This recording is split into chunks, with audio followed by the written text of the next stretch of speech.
Hello and welcome back to Moonbase MGTOW, your refuge from the big blue pill planet with red pills that are out of this world.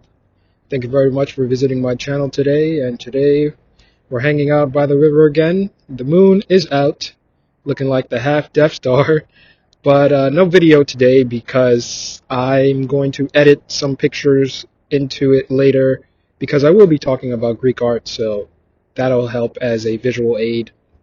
So I am taking a art history class. I spoke a little bit about my liberal professor. Yesterday we wasted about almost an hour and a half talking about the inauguration and whatever sidetrack she goes on. But I have learned a few things and decided to expand upon them in philosophical terms and cultural, all that.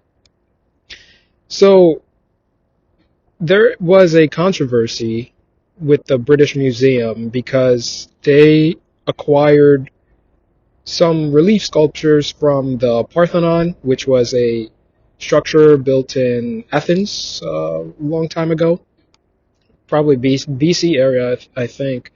And they acquired that during the time where the French Empire was also big with Napoleon, and the French were also stealing a lot of art as well.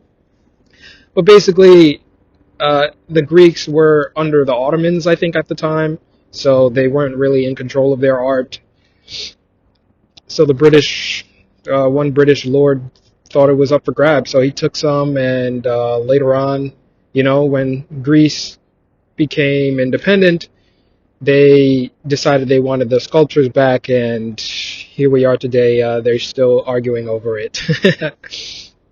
But as I was reviewing that case, it kind of troubled me because I wondered, wow, we're really looking that far back into the past. Do we not have anything in the present that is completely capturing us to make us not want to look that far back anymore? Because I think about it for myself, I have some baby pictures and some achievements in my past that I've made, but we usually are supposed to be looking at the future as something bigger, We're going to be achieving a lot more. But I think in terms of human history, we look at the Greeks and potentially they were the peak of our civilization, the Romans ended up copying them with their art, and then later it was revived during the Renaissance. Some of our best philosophy comes from the Greeks. We had Socrates and Aristotle. We even had a lot of great mathematics there with Pythagoras and whatnot. A lot of our culture, I think the Olympics as well is probably inspired by them. So we have a lot to owe the Greeks, and one argument that the British used to keep the sculptures was that Greek culture is now Western culture in general. Even their influence of our politics, democracy comes from there as well. So yeah, that troubled me that we didn't have anything really to look back. We don't have anything that's capturing us now. We're looking back and wanting to preserve history so much. That's not the type of person that I am. So it kind of troubled me. Are we moving forward at all? And later on, when the Romans kind of adopted a lot of Greek art, and they had a very similar religion.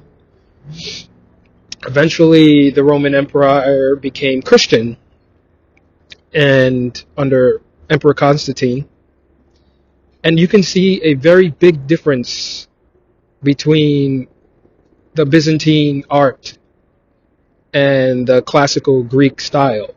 The Greeks were very naturalistic, humanistic. A lot of their sculptures resembled the human form very well, but then when the Byzantine art came about, so there were some very abstract forms, and one could say the quality of art sort of degraded.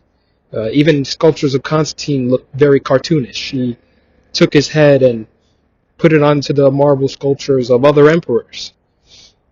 So there was a bit of, decline in quality. And not only that, but the humanism of the Greek culture was important because even though they had many gods, they were polytheistic like um, many other primitive or prehistoric or ancient civilizations. Their gods were very human-like, and that is a very big step forward in thinking because consider like Michelangelo's painting with I guess it's Adam and God trying to touch fingers or whatever. We could see that there's like an outline of a brain in that painting, and that's pretty much saying like all this religion is merely just an extension of the human mind.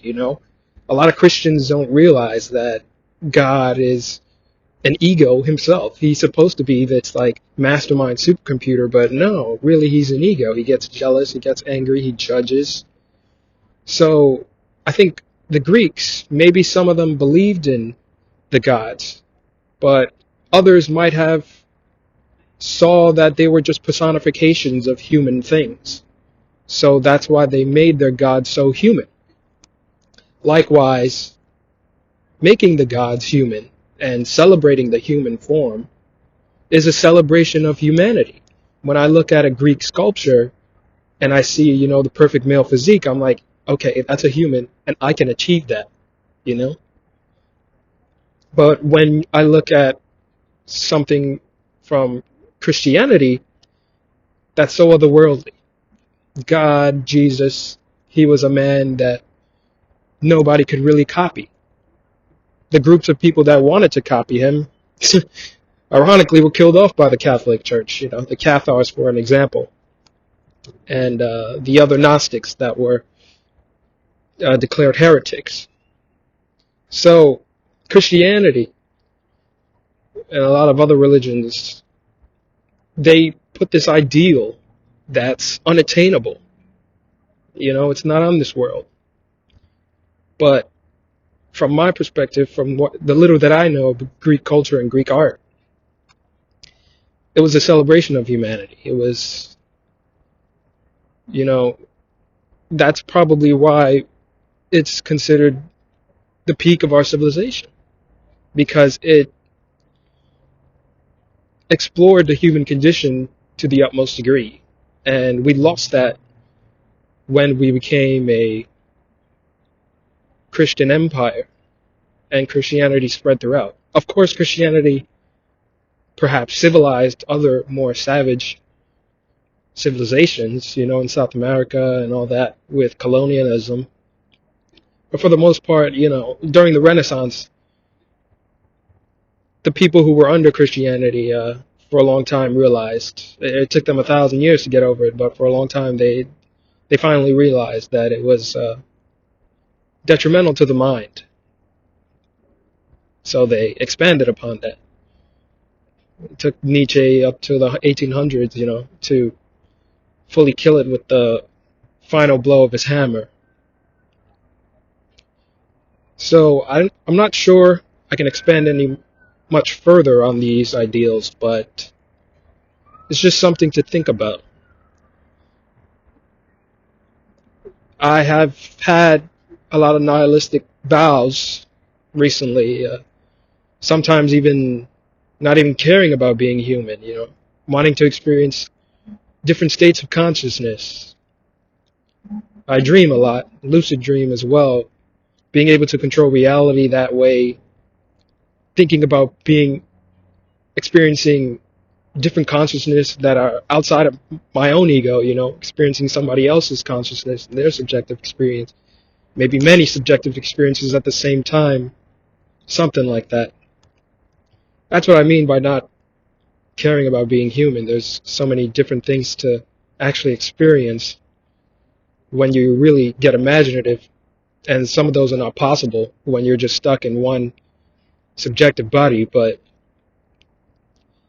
I can't really say those things until I fully explored the human condition myself, and that's what the Greek sculptures and the Greek art, Greek culture means to me, you know?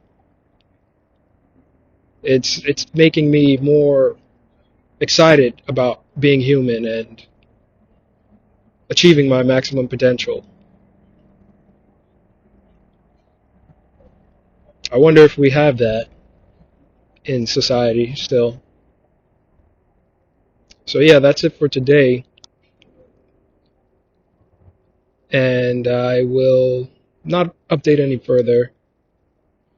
Will be some changes, but I'll leave that for next time. But yeah, thank you very much. And I'll see you on the far side.